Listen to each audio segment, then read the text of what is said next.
Have you ever wondered how some families become so powerful that they can shape the course of history? It's not always through swords and armies. Sometimes it's through something far more subtle, yet just as mighty: money. Today we're diving deep into the story of one such family, the Medici of Florence. This isn't just a history lesson, it's a masterclass in how finance can build an empire. Back in the 1400s, Europe was a patchwork of kingdoms and city-states, and Florence was a bustling hub of commerce. This is where Giovani de Medici laid the foundation for a dynasty. He wasn't a king or a general, he was a banker. But he was a banker with a vision. The Medici Bank wasn't just another money-lending operation. It was a revolutionary financial institution that would change the world. So how did they do it? Giovanni understood a fundamental principle. To make big money, you need to manage big risks.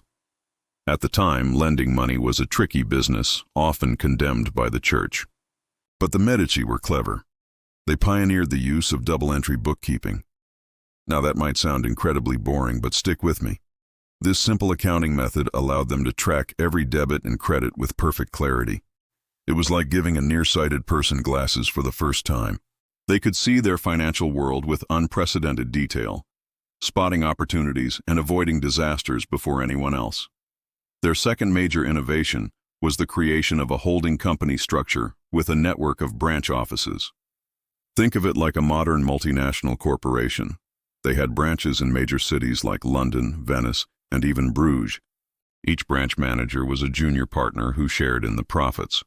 This incentivized them to work hard and make smart decisions. It also diversified the bank's risk. If one branch suffered a loss, the others could absorb the shock.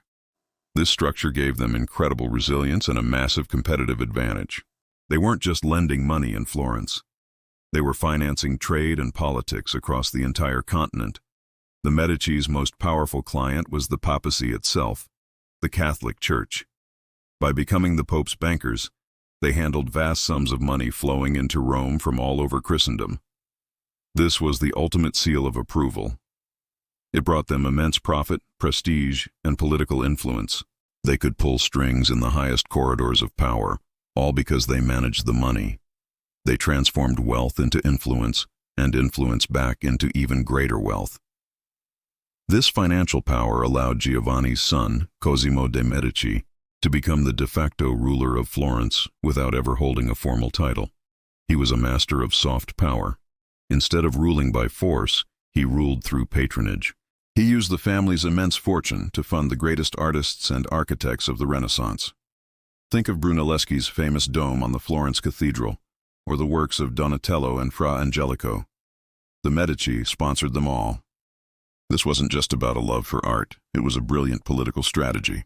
By beautifying the city and supporting its creative geniuses, Cosimo positioned himself as a benevolent father figure, a benefactor of the people. The public adored him.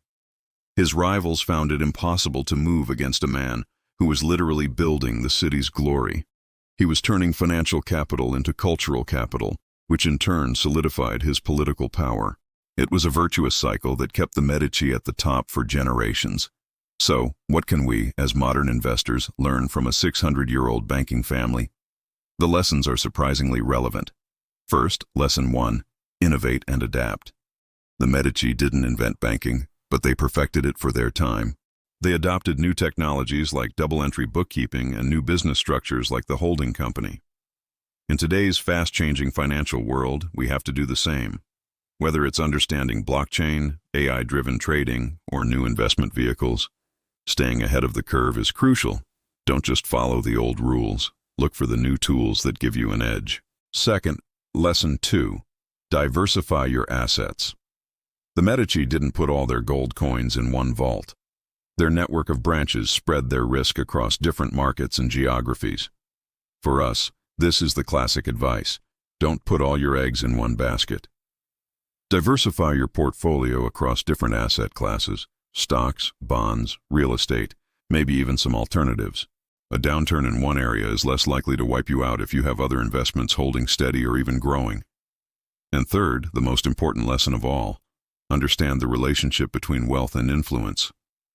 The Medici used their money not just to get richer, but to build a legacy, support their community, and secure their position. For us, this means thinking beyond just the numbers on a screen. Financial freedom isn't the end goal. It's the beginning. It's the tool that allows you to have a greater impact, whether that's supporting causes you care about, creating opportunities for others, or building something that lasts. True wealth is about having the power to shape your world for the better. The story of the Medici is a powerful reminder that finance isn't just about greed. It's a tool.